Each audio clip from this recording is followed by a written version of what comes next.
ओम शांति। प्रजापिता ब्रह्मा कुमारी ईश्वरीय विश्वविद्यालय में आज ज्ञान मंथन स्टूडियो में आज हमारे एक दिव्य आत्मा हमारे स्टूडियो में पहुंची हैं, जिनका नाम है रामचंद्र। इनके जीवन के अनुभव बहुत ही निराले हैं। ज्ञान मार्ग में 40 साल निर्विघ्न रूप से चलने वाले ऐसे दिव्य आत्मा का हम स्वागत करते हैं और वह है रामचंद्र भाई। आप उड़ीसा से आए हैं। रामचंद्र भाई ग्रस्त व्यवहार में रहते हुए अपने आप को कमल फूल समान ट्रस्टी रहे और स्वयं को एक एग्जाम्पल बनाया। योग के प्रकंपन से न सिर्फ स्वयं को सींचा बल्कि विश्व को भी सींच रहे हैं। आज हमारा सौभाग्य है कि आज रामचंद्र भाई हमारे स्टूडियो में पहुंचे हैं। रामचंद्र भाई ओम शांति। ओम शांति। रामचंद्र भाई, एक प्रकार से देखा जाए कि दिनों दिन पापाचार भ्रष्टाचार हर चीज बढ़ती जा रही है और एक तरफ हमारा जो टॉपिक है वह जिंदगी, कहाँ एक तरफ अंधकार और कहाँ आप जैसे प्रेरणादायी जीवन। तो हम इस वाह जिंदगी में आपका स्वागत करते हैं। रामचंद्र भाई, सर्वप्रथम आप बताएं कि आपका जन्म कहाँ हुआ था? 1983 में बरहमपुर में जन्म दिया। रामचंद्र भाई, जैसे कि 72 में आप इस ज्ञान मार्ग को टच किए और फिर आते ही स्वयं को ग्रस्त में रहते थे, फिर आप समर्पित, ऐसे कैसे संकल्प आपने रच लिया? आप बताइए कि राम भगवान है तो मैं सुनूं, नहीं तो मैं उठकर चला जाऊं। राम तो एक ही होता है, और कौन सा राम? तो बहन जी बोले, एक राम जो घट में लेटा, दूसरा होता है दशरथ का बेटा, तीसरा है जगत पसारा, और चौथा है वो सबसे न्यारा और प्यारा। किस राम को आप मानते हो? मैं तो चौंक गया। तो मुझे जैसे भी करके चारों राम को जानना है। तो बहन जी ने एक एक करके बताए, और सबसे न्यारा और प्यारा राम जो बाबा भगवान है, निराकार है। ज्ञान में आपको अच्छी तरह से समझ में है, परमात्मा ही हमारा माता है, पिता है, सखा है। तो कौन कौन से संबंध आपको सबसे प्रिय लगते हैं? अवेर पुरुषार्थी बनना है। जब बड़ी दादी मुरली शुरू की क्लास में, तो मुरली में पहला सेंटेंस था, मीठे बच्चे ब्रह्मा बाप सदा साथ रहेंगे। तो मेरे आंसर बाबा ने मुरली में दिया पहला सेंटेंस में। दादी जी के पास जाने के लिए तैयार हो गई बच्ची ने, और वो कहने लगी, मैं गांव नहीं जाऊंगी, आशा दीदी जी के साथ में दिल्ली चली जाऊंगी। बहुत सारे आत्माओं को बाबा के बनाने के लिए बाबा ने निमित्त बनाया। रामचंद्र भाई, जैसे कि आप अपने इस अंतराल में काफी अलग अलग स्थानों पे आपने सेवाएं की होंगी, तो उस सेवाओं के दौरान कोई ऐसा विघ्न या कोई ऐसी घटना आई हो और बाबा ने पूर्ण किया हो, कोई ऐसी बात सुनाए? एक भाई ने बाबा के मुरली के सुन करके, बाबा ने कहा ना महामूर्ख देखना है तो यहीं देखो, एक मुरली में कहा। तो उसी भाई ने हाँ हाँ यही महामूर्ख है, क्योंकि बाबा के बनकर भी बाबा के बनकर के भी नहीं चलते बाप के श्रीमत पर। तो वहां पर एक हेडमास्टर था, वो कहा कि हम महामूर्ख हैं। तो उनको 4-5 जो थे साथी, उनको लेकर के हंगामा मचाया और यहीं से इसको निकालो, नहीं तो इसको हम बोमार्डमेंट कर देंगे, इसको मार देंगे। इसे बहुत सारे विघ्न वो रचने लगे, और एक ही रात में उसको जलाने के लिए वो तैयार हो गए थे। और एक जो हमारे वहाँ कुल्हाड़ी कहते हैं, जिसमें वो मारने भी लगे दरवाजा को। अच्छा। हाँ, लेकिन हम सब योग में बैठे थे, और जो बहन जी थी उसको आश्रम पर भेज दिया था, और वहाँ पर जो विघ्न आए वो बिल्कुल सुनने नहीं चाहा कि नहीं, यहाँ पर कोई बहने नहीं, ब्रह्मा कुमारी संस्थाएं नहीं रहने चाहिए। एक हफ्ता के अंदर ऐसा तूफान आया, जिस तूफान से उसमें से एक का बिजनेस पूरा डावाडोल हो गया, और दूसरा एक पागल जैसा बन गया। और जो कहने लगा हेडमास्टर, उसको एक्सीडेंट, गाड़ी उसके ऊपर चला गया, एक्सीडेंट भी हो गया। ऐसे चारों पांचों को इतना विघ्न आया, इतना विघ्न आया, जो आकर के उस शरण जैसे पड़े कि आपको जैसे भी करके यहाँ सेंटर जमाओ और बहन जी को लाओ, हम आपको मदद करेंगे। तो हम बोला अभी नहीं, बहन जी नहीं आएंगे, कुछ भी नहीं होगा, ठीक है सेवा चलाते हैं, बहन जी आएंगे। ऐसे करके वो लोग फिर सरेंडर हुए। विघ्न के बाद वहां पर बहुत अच्छा सेवा होने लगा, बहुत सारे सेवाएं होने लगे। और 2 वर्ष के अंदर इतना बहुत बड़ा बिल्डिंग बाबा का बन गया, जो बहुत सेवा अभी तक भी हो रही है। क्या फील करते हैं जब आप योग में बैठते हैं? भगवान को याद किया जा सकता है बिंदी रूप में, लेकिन प्यार किया जा सकता है भगवान को ब्रह्मा के तन में, या आकार हो या साकार हो। सिर्फ बाबा जब आते हैं बाबा के तन में, तब प्यार किया जा सकता है। ये मेरा अनुभव है। बाबा का प्यार इतना अनोखा है, इतना सुंदर है। वो बाबा कई तरह से बहुत सारे राज खोलते हैं, बहुत सारे संकल्प से पहले ही बाबा सारी इच्छाएं पूर्ण कर देते हैं। 51 से लेकर 68 तक 18 साल में बाबा ने सारा राज 18 अध्याय का साकार में सुनाया।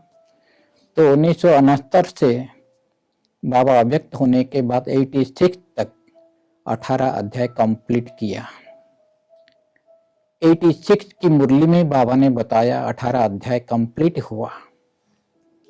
और 86 में ही बाबा ने बताया बहुत समय का प्रारब्ध बनाने का यही समय चल रहा है।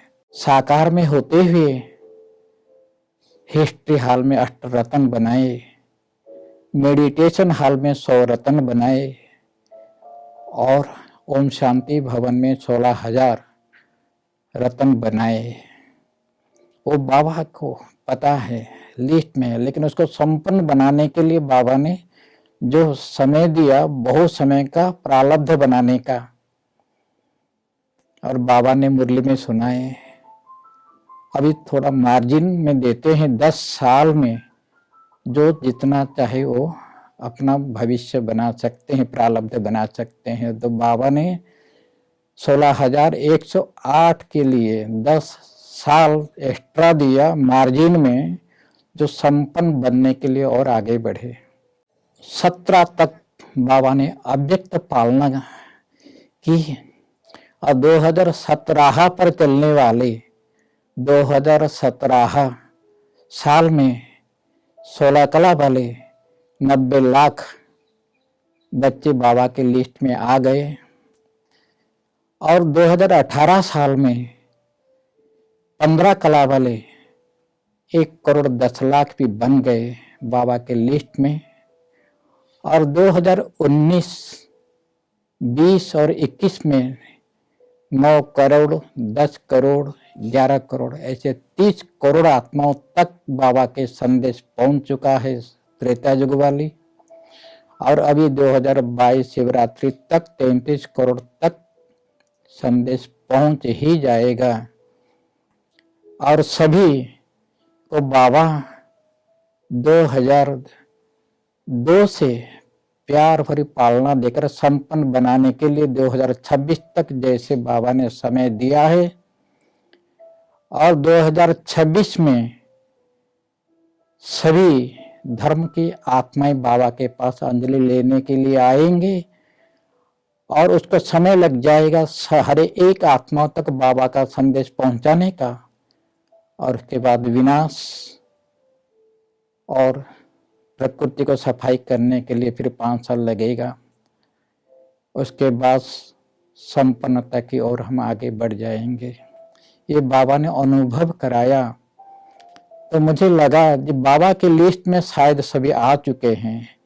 दुनिया के हिसाब से शायद गवर्नमेंट को दिखाने के लिए दुनिया को दिखाने के लिए शायद हमारे पास 15-16 लाख हैं, लेकिन बाबा के लिस्ट में सब आ चुके हैं और अभी कंप्लीट होने जा रही हैं। और अभी जो समय चल रहा है 2022 से 26 तक, ये संपन्नता की और अष्ट रत्न, 100 रत्न, 16,000 रत्न तो बन चुके 96 तक, और 9 लाख वाले बन गए हैं 2006 तक, और 90 लाख 16 कला वाले बन गए 2017 तक, 15 कला वाले बन गए सतयुगी आत्माएं 18 तक, और 19, 20, 21 में 30 करोड़ तक बाबा के बन गए। ये मुझे अनुभव हुआ। तो मुझे ऐसा लगता है कि बाबा कुछ सुनाना चाहता है, कैसे गुप्त रखता है, ये सुनाने के लिए नहीं है, ये मेरा अनुभव है। यही है बाबा की कमाल। बाबा तो अपना ही है, यही संकल्प पहले हमें बुद्धि में लाना होगा। अगर कहीं एक जगह से दूसरे जगह जल्दी जाना है तो फ्लाइट में जाना होता, वतन में या बाबा के पास जाना है तो हमारी ये रूहानी ड्राम मधुबन है, और सभी को लेकर के हम मधुबन में पहुंच जाते, चारों धाम करा के जैसे बाबा के शांति स्तंभ के पास पहुंचते तो बाबा वहीं से सीधा लिफ्ट में अपने पास बुला लेते, और हम यहाँ सब जो सूक्ष्म शरीर को लेकर जाते हैं, सूक्ष्म वतन में ये शरीर रह जाता, और वहां पर एक पावन फरिश्तों का शरीर हर एक का एक एक फिक्स है वहां पर। वही शरीर को चोला को धारण करते बाबा के पास, बाबा के बाहों में सभी चले जाते। तो बाबा के बाहों में भले 16,108 या 9 लाख भी होंगे, बाबा एक एक को अपने गले लगाते, प्यार इतना करते जो बच्चे प्यार के सागर में समा जाते, और जन्म जन्मांतर के थकान हो दूर हो जाता, जन्म जन्मांतर को जो आशा है वो सब पूरी हो जाती है, ये अनुभव करने लगते हैं। बाबा अपने दिल में समाये, दिल तख्त नशीन बनाते, दिल का दिलरुबा बनाते, इतना प्यार करते जो वहीं पावन फरिश्ता शरीर रह जाता, और बाबा खींच लेते अपने परम धाम में, अपने पास सभी आत्माओं को बिंदी रूप में। और बाबा जो रूहानी चुंबक हैं, सभी बच्चे बाबा के पास इतना नजदीक पहुंच जाते, जो बाबा के समेत रतन बन करके बाबा के छत्र छाया में पलते रहते। बाबा अपनी छत्र छाया में सर्व शक्तियों से अपने बच्चों को संपन्न बनाते रहते हैं, सर्व गुणों से संपन्न बनाते रहते हैं। हर एक आत्मा बाबा से संपूर्णता की अनुभव करने लगती है, और बाबा बच्चों को लाइट हाउस बनाए, मास्टर पतित पावनी गंगा बनाए, बेहद सेवा के लिए योग्य बनाए, फिर ले आते सूक्ष्म वतन में।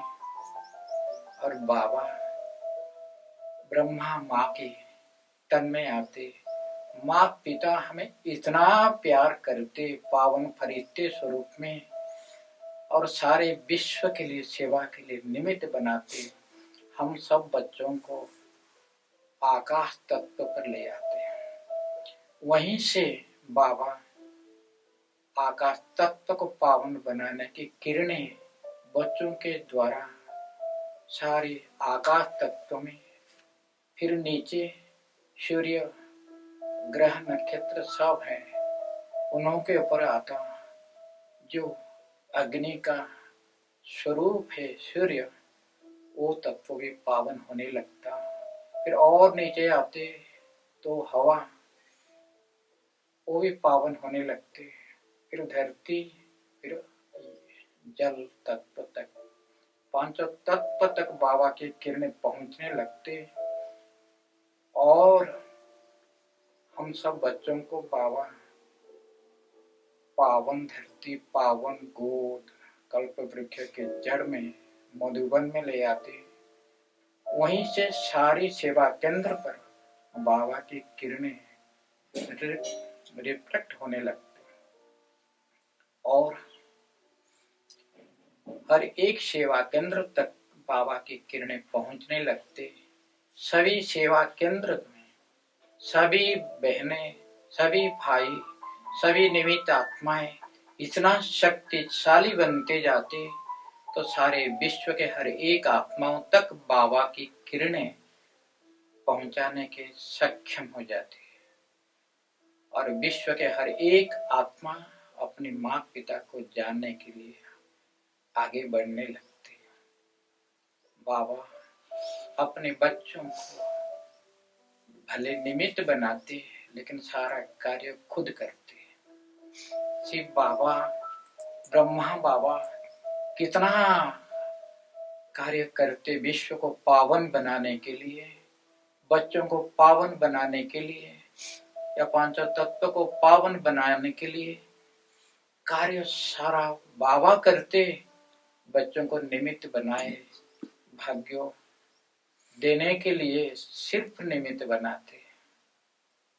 बच्चे कितने भाग्यशाली हैं जो भगवान सब कुछ कराते और बच्चों को इतना सेफ रखते, सारे विश्व का सेवा भी कराते, सारे विश्व का शेर भी कराते और बच्चे बाबा के प्यार में खोए हुए सारे विश्व की सेवाएं करते रहते। बाबा निमित्त आत्माओं को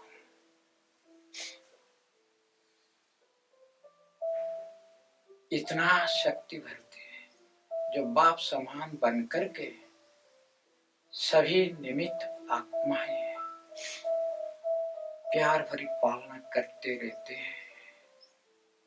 कन्याओं को एक बाप मेरा दूसरा न कोई, इस संकल्प से सारी सेवा केंद्र चलाते रहते, निर्विघ्न बनाते रहते। कुमार जो बाप को, स्वयं को, समय को सही रीति जान, वफादार, ईमानदार, फरमानबरदार, आज्ञाकारी बन, अथक सेवाधारी। दिल से शुक्रिया बाबा, दिल से शुक्रिया। 100 क्या, लाखों क्या, करोड़ों बार शुक्रिया करूं तो भी कम है कि बच्चों को इतना प्यार करते, इतना संपन्न बनाते, इतना योग्य बनाते, विश्व के मालिक बनाते। ये हर एक बच्चे अनुभव करने लगते। तो हम चाहेंगे जो भी युगल भाई बहने घर गृहस्थ में रहते हैं, इस एपिसोड को देख रहे हैं, तो ऐसी प्रेरणादायी बातें को आप जरूर अपने जीवन में लेकर आए, क्योंकि जितनी जितनी हमारे अंदर में पवित्रता आती जाएगी, हमारा पूरा बढ़ता जाएगा और हमारा ये घर जो है आश्रम बन जाएगा।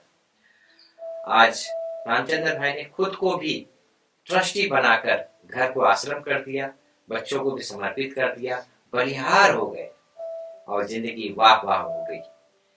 तो आज रामचंद्र भाई के जीवन से हमें प्रेरणा मिलती है कि सचमुच में जीवन हो तो वाह वाह वाली जिंदगी। इस वाह वाह जिंदगी में हम एक नई एपिसोड में नए व्यक्तित्व के साथ आपके सामने हाजिर करेंगे।